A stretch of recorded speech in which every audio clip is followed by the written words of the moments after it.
नमस्कार दोस्तों, स्वागत है आप सभी का हमारे YouTube चैनल स्टडी पॉइंटर्स में। तो यहाँ पर हम आपके लिए लेकर आ चुके हैं एमपी टेट एग्ज़ाम 2022 15 मार्च को जो आपका पेपर हुआ है फर्स्ट शिफ्ट का, उसका एनालिसिस लेकर। तो वीडियो को ध्यान से देखिएगा और अच्छा लगे तो लाइक और शेयर जरूर करना, और चैनल पर अगर आप पहली बार जुड़े हैं तो सब्सक्राइब कर लेना और बेल आइकॉन को प्रेस कर देना ताकि आने वाली वीडियो का नोटिफिकेशन आपको सबसे पहले मिल सके। तो चलिए शुरू करते हैं आज का इम्पॉर्टेंट लेक्चर। तो सबसे पहले आज आपके सामने एक क्वेश्चन आया था, इसरो की स्थापना कब हुई थी। तो इसरो की स्थापना हुई थी आपकी 15 अगस्त 1969 को। बहुत ही सिंपल क्वेश्चन है, सभी ने कर लिया होगा। नेक्स्ट क्वेश्चन आपसे पूछा गया कि अंतरिक्ष में जाने वाले प्रथम भारतीय कौन थे। तो ये थे आपके राकेश शर्मा। तो राकेश शर्मा इसका राइट आंसर हो जाएगा। अगला क्वेश्चन आपसे पूछा गया कि किसे भारत के रॉकेट मैन के नाम से जानते हैं। तो ये जाना जाता है के सिवान को। और अगर आपसे पूछा जाए इसी टाइप से एक क्वेश्चन और बन सकता है कि मिसाइल मैन के नाम से किसे जाना जाता है, तो वो जाना जाता है डॉक्टर एपीजे अब्दुल कलाम को। चलते हैं आगे। अगला क्वेश्चन आपसे पूछा गया कि भारत द्वारा निर्मित पहला कृत्रिम उपग्रह कौन था। तो ये था आर्यभट्ट, और इसे जो है 19 अप्रैल 1975 को जो है बनाया गया। अगला क्वेश्चन है कि लिपू लेक दर्रा ये कहाँ पड़ता है। तो ये पड़ता है आपका उत्तराखंड में।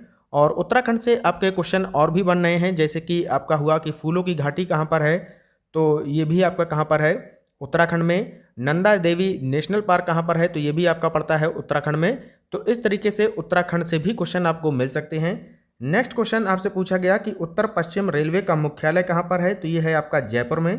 कहाँ पर पड़ता है, ये पड़ता है आपका जयपुर में। चलते हैं अगले क्वेश्चन की तरफ। अगला क्वेश्चन है प्रश्नोत्तर विधि का प्रतिपादन किसने किया। तो ये किया था सुकरात ने। किसने किया था, सुकरात के द्वारा प्रश्नोत्तर विधि का प्रतिपादन किया गया था। नेक्स्ट क्वेश्चन आपसे पूछा गया कि निचली कक्षाओं में शिक्षण की खेल पद्धति मूल रूप से किन सिद्धांतों पर आधारित है। तो ये जो है आधारित होती है विकास एवं वृद्धि के सिद्धांतों पर। विकास एवं वृद्धि के जो मनोवैज्ञानिक सिद्धांत होते हैं इस पर आधारित होती है। अगला क्वेश्चन आपसे पूछा गया था पॉलिटी से कि अनुच्छेद 110 का जो है संबंध किससे है। तो अनुच्छेद 110 का संबंध है आपका धन विधेयक से। तो इसका राइट आंसर हो जाएगा धन विधेयक। चलते हैं आगे। अगला क्वेश्चन है सामाजिक अधिगम का सिद्धांत किसने दिया। तो सामाजिक अधिगम का सिद्धांत दिया गया था अल्बर्ट बंडूरा के द्वारा। बहुत ही इंपॉर्टेंट क्वेश्चन है। अगला क्वेश्चन आया था कि उसने परिश्रम तो बहुत किया परंतु सफलता नहीं मिली। यहाँ पर ये गलत टाइपिंग है। उसने परिश्रम तो बहुत किया परंतु सफलता नहीं मिली, ये कैसा वाक्य है। तो ये आपका एक संयुक्त वाक्य है। अगला क्वेश्चन आया था आपके सामने कि थॉर्नडाइक ने अपना प्रयोग किस पर किया था। तो ये किया था बिल्ली पर।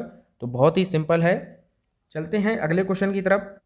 अगला क्वेश्चन आपसे पूछा गया कि योजना आयोग का गठन कब हुआ। तो ये हुआ था 1950 को। और इसी से रिलेटेड आपसे और भी क्वेश्चन पूछ सकता है कि वर्तमान में जो है योजना आयोग के स्थान पर क्या बनाया गया है। तो योजना आयोग के स्थान पर अब आपका बन चुका है नीति आयोग। और नीति आयोग की स्थापना जो हुई थी वो हुई थी 1 जनवरी 2015 को। कब हुई थी, 1 जनवरी 2015 को नीति आयोग की स्थापना हुई है। और इसके अध्यक्ष कौन होते हैं। तो प्रधानमंत्री इसके अध्यक्ष होते हैं। तो ये भी आपको पता होना चाहिए। नेक्स्ट क्वेश्चन आपका आया कि नई शिक्षा नीति का पाठ्यक्रम जो 2020 में आपकी नई शिक्षा नीति आई है, इसका जो नया पाठ्यक्रम है वो क्या है। तो ये हो जाएगा आपका 5+3+3+4। और ये जो है किसके स्थान पर आया है। तो ये आया है आपका 10+2 के स्थान पर। अगला क्वेश्चन आपसे हिंदी में पूछा गया कि उज्ज्वल में कौन सी संधि है। तो सभी ने कर लिया होगा, इसमें है आपकी व्यंजन संधि। बहुत ही सिंपल है। चलते हैं नेक्स्ट क्वेश्चन की तरफ। अगला क्वेश्चन आपसे पूछा गया कि बहुबुद्धि का सिद्धांत किसने दिया। तो ये दिया गया था होवार्ड गार्डनर जी के द्वारा। नेक्स्ट क्वेश्चन है कि एनसीएफ 2005 किस पर बल देता है।